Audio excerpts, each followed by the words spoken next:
За годы правления Гаранта субботник в нашей стране не просто стал всенародным, но также обогатился новым смыслом.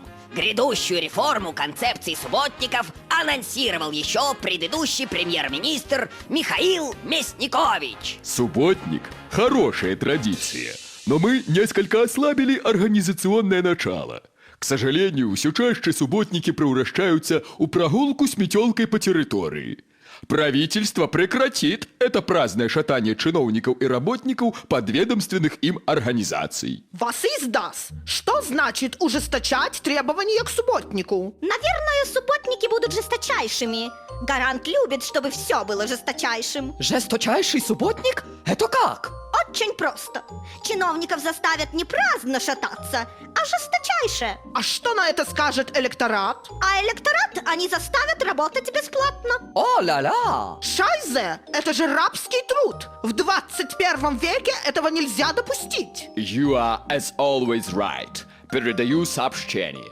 Центр эксперту. Центру эксперту необходимо раз и навсегда покончить с рабским трудом. Повторяю, нет коммунистическим субботникам. Центру эксперту. Центру эксперту. Эксперт-центру. Задание отрымано. Переходим до операции под кодовой назвой «Бревном в глаз». Даша, ты думаешь, что нам сапраўды пагражае рэформа суботнікаў? А ты что, не веришь? Вось послухай, что пишут юзеры у нашем жесточайшем Wi-Fi. Судя по моей зарплате, у меня примерно 22 года субботник длится. Странно, что субботник еще не переименовали в барщину. Это же раньше так и называлось – барщина. Боитесь выходить на площадь? Выходите на субботники. Все началось с бревна гнилого. Ильич его с натугой нес. Из подвига того былого все это вдруг и понеслось. И вот опять мне предлагают: давай свой город уберем. Но почему-то не вставляет. Быть надоело дураком. Слухай, а у мяне ідэя. Калі суботнікі пачаліся з таго, што Ілліч нёс бервяно, то значыць і жестачайшы суботнік павінен пачацца з таго, што Гарант таксама будзе нешта цягаць. Хе-хе, бервяно Гаранта? Круто! Дык вось, гэтае бервяно трэба скрасці, каб суботнік адмянілі. А як мы дабяремся до гэтага бервяна? Вельмі проста. Для пачатку абвесцім, што ў нашай карчме праводзіцца жестачайшы суботнік. Даша, ты что, с глузду з'ехала? Нам же доведется працаваць на халяву. Затое Гарант прыпрэцца сюды са сваім бервяном, якому мы і прыробім ногі. Зразумеў? Так што наперад, крылаты актывіст. Вітаю, шановное спадарства, і запрашаю ўсіх у нашу карчму Хрумкача на першы ў гісторыі жестачайшы суботнік, дзе вас сустрэну я, выдатны арганізатар суботнікаў Хрумкач Мінскі і інструктор па ідэалогіі бясплатнай працы Даша Зелінская. Усе на жестачайшы суботнік. Ноч работе не помеха. Ну што, як ты лічыш, спрацуе? Будем спадзявацца. Зараз галоўнае высветліць, што за бервяно збіраецца цягаць Гарант. Молодцы! Нет слов! Впрочем, иного я и не ожидал. Я знал, что наш народ готов подставить плечо правительству, которое проводит судьбоносные реформы. Ого, а што, наш урад праводзіць нейкія рэформы? А ты не ведаў? Трансформации у нас идут полным ходом. Министерство торговли Белоруссии сменит название. Об этом сообщил премьер-министр Андрей Кобяков.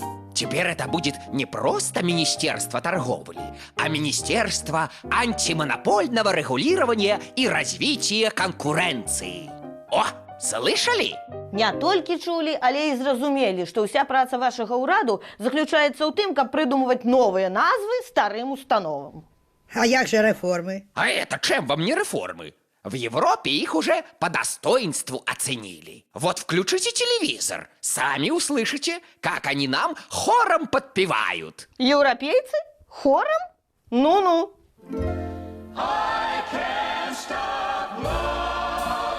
Докажите, что вы на пути к демократии, спевают европейцы. Это просто, это как два пальца об асфальт, отказывая Кобяков. Мы переименуем Министерство иностранных дел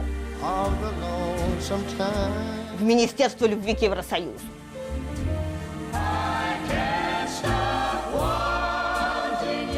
Но этого же недостаточно, спевают европейцы. Так вы же сами говорите, главное начать, отказывая Кобякову.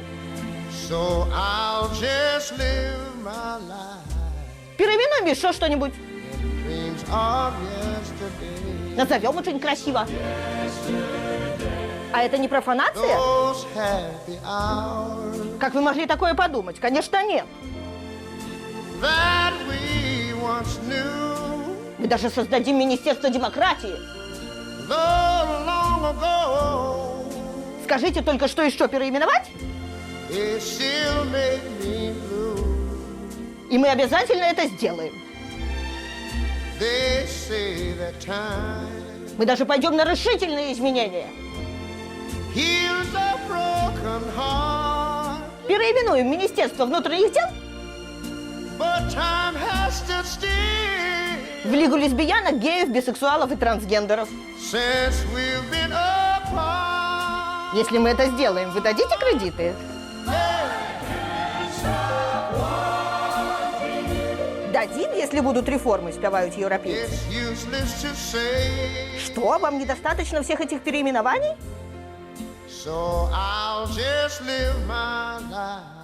Так мы еще что-нибудь переименуем? Скажите только что, и мы сразу. Хватит смешить людей, адказваюць еўрапейцы на абяцанні Кобякова, якія ён праспяваў з дапамогай Рэя Чарльза. Ну и что, дали вам европейцы кредиты? Пока еще нет. Есть еще трудности перевода. Что, не можете перакласці слова «субботник»? Можа, вам дапамагчы? Нет, вы лучше гаранту помогите. Он к вам сейчас придет на субботник, а вы помогите ему поносить трактор туда-сюда. Трактор? Туды-сюды? На что? А это будет очень символично. Владимир Ильич Ленин носил на субботнике бревно, чтобы очистить страну от мусора. А Гарант будет носить трактор, чтобы очистить склады от неликвида. Это будет прекрасная телевизионная картинка. Так что готовьтесь. Я сейчас пришлю к вам журналистов, включая иностранных. Даша, няўжо Гарант и правда может поднять трактор? Ну, калі гэты рэкорд будзе фіксаваць Ярмошына, то дакладна зможа. Жах. Гэта яшчэ не жах. Жах вунь набліжаецца.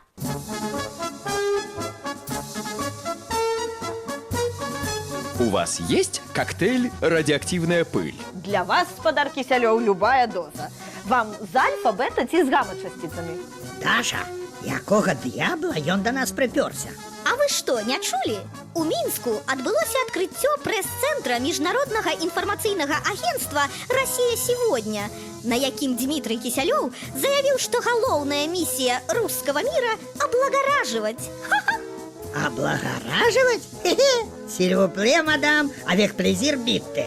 Ты чаго гэта? Намагаюся выглядаць высакародным, каб мяне, край Божа, Кісялёў не аблагародзіў. У цябе няправільнае разуменне тэрміну благородства а-ля Кісялёў. У адрозненне ад нас, аматары рускага мира укладываюць у гэтае слово абсолютно іншы сэнс. И какой же, по-вашему, смысл я вкладываю в понятие благородства? А вы поразмаўляйце з нашими поэтами-трубадурами. Уступите з імі ў паэтычную дыскусію. Можа, тады што і зразумееце? Украли Крым, Донбасс разворошили, кругом бардак устроили и скотство. Возможно, вы нечаянно решили, что это мрак? Нет, это благородство. В башке у вас сумбур и суматоха. Коль скоро вы имеете воззрение, что воровать у ближних – это плохо, что кантовать соседей – преступление. Цветут сады в Сочах и на Валдае. Гремят дела в Барвихе и Панаме. А то, что Боинг мы замордовали, так не летайте, голуби, над нами. Пускай весь мир на вас, как на уродин, глядит сейчас на взрыв и через силу. И весь мир насильно мы облагородим. По своему подобию и рылу. Так, последнее заявление вырезаем. После моей фразы подкладываем аплодисменты. И сейчас запишем стендап. Мотор! В эфире Дмитрий Киселев. Мы ведем репортаж из корчмы у Крумкача, сотрудники которой выступили с инициативой проведения первого жесточайшего субботника, на котором гарант собирается продолжить ленинскую традицию – лично нести на своих плечах трактор «Беларусь». Стоп, мотор! Да? Есть? Все ясно. Трактор отменяется. Трактор отменяется? Чему? Его украли. Во, памятаешь, Карамзіна, не поспела у нас з'явиться Россия сегодня, як уже скрали трактор. Жах. И что ж будет носить гарант? Не беспокойтесь, что-нибудь будет. Пойду проконсультируюсь в администрации. Там решат. Ну вось, сперли трактор. И куды только глядят наши силовики? Яны глядять унутро. Унутро? Як рентген? Яшчэ горш за рэнтгена. Яны глядяць унутро, як міністр унутраных спраў Ігар Шуневіч, які прызнаў, што суд над філосафам Уладзімірам Мацкевічам за ўдзел у мітынгу 15 лютага быў памылковым. Мітынг прайшоў у дзень, калі Мацкевіч быў за мяжой, хаця амапаўцы сведчылі, што ён быў удзельнікам.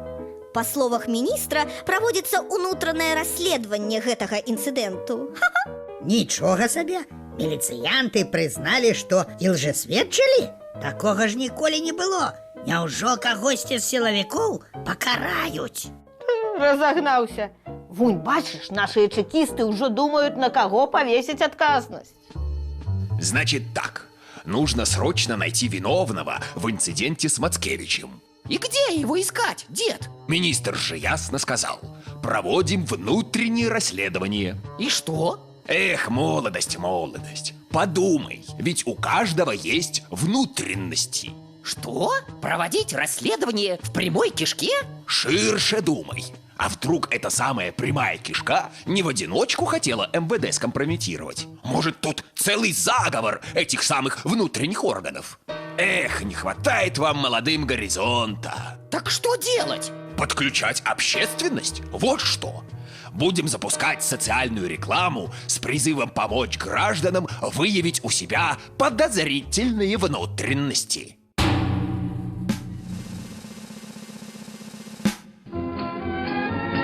Это мадам Почвара, одинокая женщина, которая героически борется с отрицательными явлениями внутри нашего общества. Так, уважаемые компетентные органы, обращаю ваше внимание на безответственное поведение желудка моего соседа. Полагаю, хорошее слово, полагаю, что они, то есть желудок вместе с его хозяином, должны быть поставлены на учет. Доброжелатель Почвара. Вот это да! И как же вам удалось разоблачить желудок соседа? А я ж через стенку слышала, как сосед говорил, что не переваривает наше белорусское экономическое чудо. И проявила бдительность. Правильно, мадам Почвара. Ну так. Главное – бдительность. Акционерное общество КГБ поможет вашему соседу все переварить. А я вот что думаю, Даша. Это ж добра, что трактор скрали. Жесточайшего субботника не будет. Яшчэ як будзе. Ты що, Кісялёва? Гаранту просто прапануюць насіць штосьці іншае. Так што, падаецца, Москва хоча свой фармат правядзення жестачайшага суботніка. Ух ты! И что это может быть за формат? Что мы будем пробирать? Трэба тэрмінова звязацца з Трэцякоўскай галерэяй. Навошта? Ну а сам подумай, калі Москва хоча свой фармат жестачайшага суботніка, то, напэўна, пра яго ў Крамлі ўжо намалявалі карціну. А теперь мы переходим в следующий зал, где перед вами предстанет шедевр. Гарант отказывает Путину в требовании проводить субботник по кремлевским инструкциям. Вглядываясь в это полотно, мы словно бы слышим диалог персонажей. Вован, у тебя что, от панамского скандала мозги ушли в офшоры? Проводить субботник по правилам Кремля. Да меня ж после этого все будут называть шестеркой. Шура, вы не поняли. То, что вы шестерка, это будет лишний раз напоминать всем, что у вас 6-й легитимный президентский срок. Но народ же скажет, что я через субботники сдаю суверенитет. А ты выгони народ еще и на воскресник. Твой суверенитет на воскресник Москва готова уважать и отстаивать, в том числе в рамках единой системы ПВО. А что? Действительно, жесточайшая хорошая идея. Эй, Якубович, срочно напиши в совпелку, что я, ко всему прочему, еще и гарант суверенного воскресника. Нічога сабе, суботнічак, плавно пераходячий у воскресник. Трэба тэрмінова нешта рабіць. У цябе ёсць які-небудзь план? План вельмі просты. Попросіць цэнтр, каб ён даслаў нам нейкі план. I have bad news from Корчма. Агенты говорят, что Кремль намерен подкорректировать формат субботника в свою пользу. Добавить к нему еще и воскресник. Праздник добровольного рабского труда? Зер интересант. О-ля-ля, надо что-то делать. У меня есть идея. Это даже хорошо, что гарант не будет нести трактор. Pourquoi хорошо? Потому что он будет нести чушь, ну, как всегда. И жесточайший субботник вообще отменят. Я воль. Где вы видели субботник, на котором несут чушь? This not bad. Передаю сообщение. Центр эксперту. Центр эксперту. Прымусіць гаранта, каб у дзень суботніка ён нёс лухту? Як мы гэта зробім? Ой, яго і прымушаць не трэба. Мы проста знойдзем тэму, якая выклікае ў яго эмоцыі. І тады яго дакладна панясе. Ху, і што гэта за тэма? Напрыклад, цырк. А пры чым тут цырк? Ну, па-першае, на двары міжнародны дзень цырку. А па-другое, усе кажуць, што хуткія парламенцкія выбары будуць яшчэ тым цыркам. І хто гэта кажа? Да амаль усе. Вось давай паслухаем старшыню Рады беларускай інтэлігенцыі Уладзіміра Коласа. Калі параўноўваць тое, што ў нас адбываецца пад назвай выбары з цыркам, то тут варта прыгадаць такі жанр цыркавога мастацтва, як ілюзіён, фокусы. Але параўнанне будзе не зусім дакладнае, хіба што вот гэты фокуснік у дадзеным выпадку ён ужо згубіў сваю кваліфікацыю. У якасці сексапільнай асістэнткі ў яго выступае Лідія Ермошына. Карты вываліваюцца з рукавоў, а тых, хто думае, што толькі яны адны бачаць вось гэтае махлярства, якое засталося ад былой лоўкасці рук, іх тут жа хапае АМОН і кідае там у клетку з кепска дрэсіраванымі малпамі. Усім вядомыя прыёмы, якія забяспечваюць у нас элегантныя перамогі. Я сам праз гэта праходзіў свой час, і мы рабілі аналіз вось таго, што адбываецца. На некаторых выбарчых участках удалося нашым назіральнікам атрымаць падпісаныя старшынёй камісіі пратаколы. І ў гэтых пратаколах была колькасць тых, хто не з'явіўся, была колькасць тых, хто прагаласавалі супраць усіх, была колькасць сапсаваных бюлетэняў. І ў акружной камісіі мы палічылі усе гэтыя лічбы, тых, хто не з'явіўся, тых, хто сапсаваў бюлетэні, тых, хто галасаваў супраць усіх, вось дакладна усе гэтыя лічбы былі падсумаваныя і аддадзеныя апаненту, які ішоў ад улады. Вось гэта адзін з такіх нехітрых прыёмаў, якія выкарыстоўваюцца.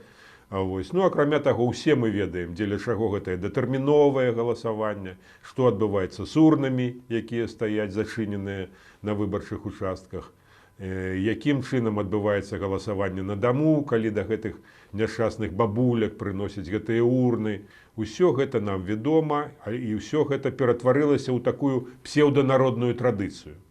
То есть усе ведаюць вынік загадзя, усе ведаюць, што ад іхняга галасавання нічога не залежыць, тым не менш усе ідуць на гэтыя участкі, каб паўдзельнічаць у гэтым цырку. Каму гэта ўсё трэба, можна задаць пытанне. Мала каму патрэбна, але тыя, хто ў выніку гэтага цырка застаюцца ва ўладзе ці прыходзяць да хлебных месцаў, напэўна, толькі ім гэта ўсё і трэба. Пачакай. Дык мы павінны сказаць гаранту, што ўвосень нас чакае цырк, і тады ён пачне несці лухту? Менавіта? Даша, аднак сказаць такое гаранту, гэта ж гарантаваная турма. Маєш рацію. Будем шукать якого-нибудь іншого варіата. Ляти. Эй, кто-нибудь, налейте мне водки. Только обязательно, чтоб отечественного производства. Гарэлкі. Хто не ведае, гэта мадам Пачвара, біяробат, які айчынныя навукоўцы запраграмавалі на нечалавечую любоў да рэжыму. На что вам горелка, мадам Пачвара? Вы же без пляшки весь час, как под градусом. Ну что вы там бубните? Я говорю, налейте мне двойную порцию. Ой, хочу я, девочки, напиться в стельку. О, а что здарилося? Гарант меня игнорирует. Что значит игноруя? Он же со всеми советуется, а меня даже и не спросил. Вот послушайте. На совещании, посвященном пенсионной реформе, Гарант поблагодарил молодых и старых за согласие повысить пенсионный возраст. Мы очень аккуратно измеряем настроение общества. Должен сказать, что сегодня уже твердое большинство нашего населения согласно на повышение пенсионного возраста. Молодежь наша, ну просто молодцы. И другие работники тоже. Понимая, что это коснется их прежде всего, они спокойно восприняли это предложение.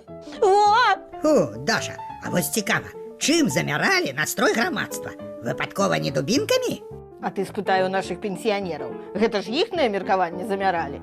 А, вот видите, у них замирали, а меня не замирали. Кажется, у меня потеря памяти. З якой причины, пан проктолог, вы поставили себе таки диагноз? Ну вот Гарант говорит, что советовался с пенсионерами. А я такого, хоть убей, не помню. Так, у вас сапраўды праблемы з памяццю, пан проктолог. Але толькі вытокі вашай хваробы зусім у іншым. И в чем же? Вы забыліся, што ў нас у краіне ніхто нікога не апытвае, а проста ўсё робіцца па шматлікіх просьбах працоўных. Ценаў даўно не спыняецца рост. Нам повышают пенсійный узрост. Кажут, что нас перед тым опытали. Як же ж хлуселівыя ўлады дасталі! Жить веселее нам стало и лучше с нашим великим и славным Гарантом. Пенсии пускай мы совсем не получим. Так и должно быть. Так нам и надо. Вы бачыце, мадам Пачвара? Так что не хвалюйтеся, ад гэтага можа быць балюча. Зараз сюды прыйдзе Гарант, і вы зможаце даць яму парады. Вы серьезно? І заодно абмяркуйце тэму цырка на наступных парламенцкіх выбарах. А что не так с цирком? Усё не так. Люди не верят кандидатам-клоунам. Что? Эти клоуны плохие? Так тогда надо выбрать других. Я обязательно подниму этот вопрос, когда Гарант будет слушать мои советы. Мои советы, мои советы, мои советы. Даша, что гэта з ёй? Нічога страшнага. Просто яна завісла. Як зависла? Ну, як віснуць праграмы. Дык можа яе перезагрузить? Ой, боюся, уже поздно. Так, это здесь жесточайший субботник. Где мой трактор? Кто будет мне его носить? Шура, есть мнение, что на субботнике вы должны носить не трактор, а меня. Тем более, что ваш трактор украли. Носить тебя, Вован? А сколько я за это получу кредитов? Шура, какие кредиты? Это же субботник, праздник бесплатного труда. Так что поднимайте меня и носите. Ты, Вован, не так понял. Ты прессу почитай, даже эту независимую, отмороженную. Они ж все до бешенства в один голос пишут, что здесь сплошной цирк. Так заканчивайте этот цирк, Шура. Как это заканчиваете? Шоу must go on, понял? Это ж закон цирка. Никто не может противостоять силе нашего циркового искусства. Слух про цирк Гаранта настолько прогремел по всему миру, что сегодня начались мировые гастроли труппы из Дроздов на хваленом Западе. Даже лидеры Госдепа будут вынуждены спросить, нет ли у вас лишнего билетика. В Европу не въездным. Он был еще вчера. Но скоро мы решим вопрос его престижа. И я смогу загнать в Европу трактора. Меня в Евросоюзе все услышат. Он сможет показать в Брюсселе его в Европарламенте услышат. Мы любим Александра, ваш знаменитый друг. Вы ж были раньше всем известны как диктатор. Но маску я надел и выгляжу как друг, как демократ и либерализатор.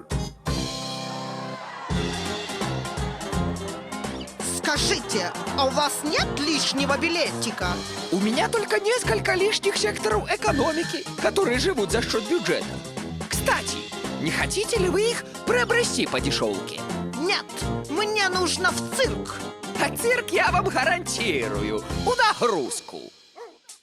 Прекрасно знают все, и Меркель, и Оланд, что фокусы мои вообще неповторимы. Ведь я такой один комический гарант. В политике он мастер пантомимы. Ведь я такой один комический гарант. В политике он клоун наш любимый. Ой, у меня пропал кредит. Неужели это его фокус? Остался я таким, каким и был вчера. И фокусы мои остались точно те же. Я снова покажу свои вам номера на внешнеполитическом манеже. Покажет снова он свои нам номера на внешнеполитическом манеже. А сейчас смертельный номер под названием «Гарант проводит честные выборы». Независимую прессу, нервных, беременных и женщин просим удалиться из зала. Честные выборы? У гаранта? Не верю! Просим избирателей также покинуть помещение.